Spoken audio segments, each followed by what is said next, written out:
Nik Wallenda has been hailed as the king of the high wire and the greatest daredevil of our generation. All of this comes with his pedigree. It is indeed in his blood. The Wallenda family's storied daredevil history dates back more than 2 centuries to the 1780s in Austria-Hungary. In modern times, the Flying Wallendas hit the high wire here in the States in the late 1920s. They captivated audiences at the Ringling Brothers and then the Barnum and Bailey Circus, where audiences marveled at them performing without a safety net. And along with the Wallenda family triumphs, there have indeed been some notable tragedies. Members of his family have died while performing their high wire act. Just last February, 5 Wallendas fell 25 feet during a rehearsal. But Nik Wallenda remains undeterred and is a man on a mission. You only have to watch his famous walk on a high wire across the skyscrapers of Chicago, blindfolded, or on a wire directly over Niagara Falls and over the Grand Canyon to see that passion. And now, Nik is adding another chapter to his family's famed legacy. He's here in the Big Apple for the Big Apple Circus, and that is where Nik will headline the circus's triumphant return back to the city. It starts its 40th anniversary national tour.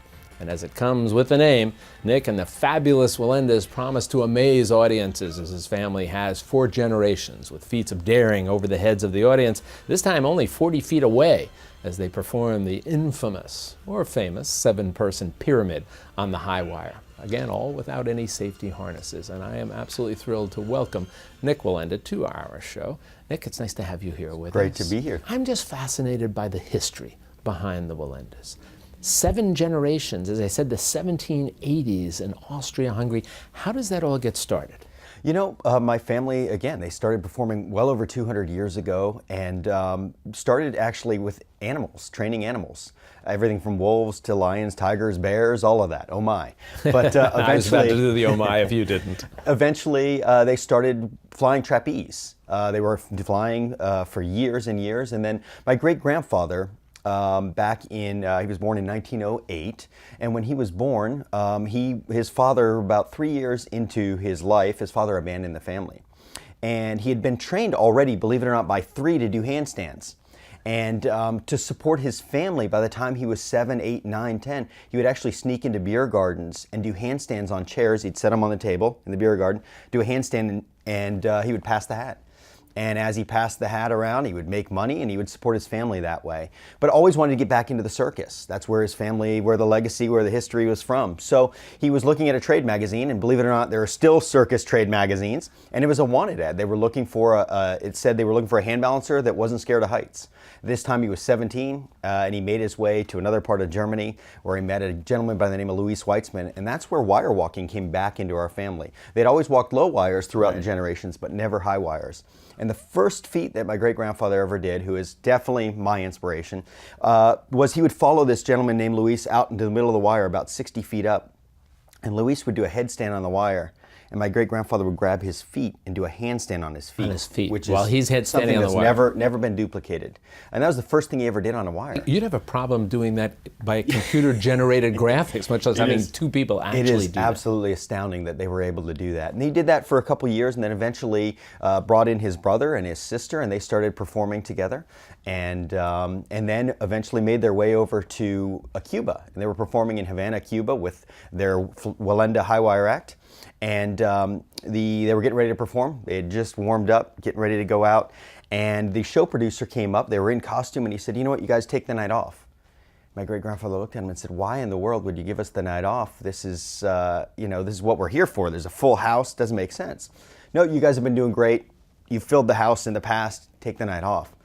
So my great-grandfather kind of scratched his head, and he said, "Okay, well, I'll take the night off." Well, what my great-grandfather didn't know was that John Ringling was in the audience, because he heard over here in the States that there was an amazing high wire act over in Cuba, and he had to go see him. So John Ringling went, saw the show, and the Wallendas didn't perform. So they're trying to hide the Wallendas. Correct. So John Ringling doesn't grab you. To protect the show in Cuba. Sort of the rest is history. They went and performed for Ringling for about 17 years. Then my great-grandfather went off to perform on his own. But always innovative and creative and always pushing the limits. And I think that's probably where I get it from. But he eventually created the 7-person pyramid, 1947. 1947. And again, it's almost impossible to visualize what that looks like if you haven't seen it done before. But the 7-person pyramid, 1947, first time it's ever done. And they do it successfully and obviously bringing the house down every time they do. 1962, tragedy strikes. What happened? Yeah, they were performing in Detroit, Michigan at the State Fair Coliseum in front of a packed crowd. And as they made their way out on the wire, the front man began to stumble. They'd just about reached the middle, and he lost his balance and went down. And he ended up getting killed, as well as another one of my uncles. And one of my uncles was paralyzed from the waist down. My great-grandfather, who again is sort of like a superhero, caught the wire, and the girl who was his niece that was at the top of that pyramid sitting on the chair, he actually grabbed the wire and caught her as she passed by him, which is, again, pretty unreal. Just to be able to do that. Yeah. So he was able to catch the wire. He had several injuries, broken bones. He was taken to the hospital. And the doctor said, you need to stay here. He was admitted he was supposed to stay for 3 or 4 days. And the doctor said, you can't go out. You need to stay here. You've got, of course, mental distress with losing, 2 children. He wasn't sure if his son was paralyzed at that point. But the next day, my great-grandfather snuck out of the hospital. He left on his own will, left and went back up on the wire and performed. I have to assume there's danger involved in it. The business has changed, the profession has changed over those 7 generations. So the idea of keeping family continuously involved in anything today is you rarely see it. So what was it that made you say, okay, I'm all in? I started performing at the age of 2. People ask me how long I've walked a wire. My mom was 6 months pregnant with me and still walking the wire. So I've walked a wire longer than I've been alive. But at 2 years old, I started walking, actually about 18 to 19 months. We have pictures of me walking up the lace line of a tent with my mom helping me. And the tent's in the background, and that was when I started performing. At 2, we were in SeaWorld in San Diego, and I would actually come out in a pillowcase, and the clowns would dump me into the middle of the ring out of that pillowcase, and I would do a bit with them. And I love performing. I love being in front of an audience. Eventually, on my one side of the family, my grandfather was a bareback rider, which means he rode on the back of horses without a harness or anything and stood on them, and I would do pyramids on the back of horses from 7, 8, 9, 10, and about the age of 11, I kind of realized I really want to focus on wire walking. So I started training very hard in my parents' backyard. Anybody encourage you to do that? Was that sort of on your own? Not at all. My family, we all have passion. We love what we do.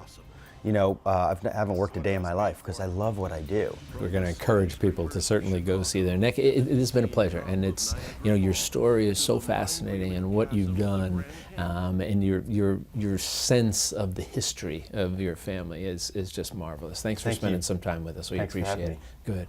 And a reminder for you all: you can catch the High Wire Act of Nik Wallenda and the Fabulous Wallendas at the Big Apple Circus at Lincoln Center through January 7th. Make sure you go.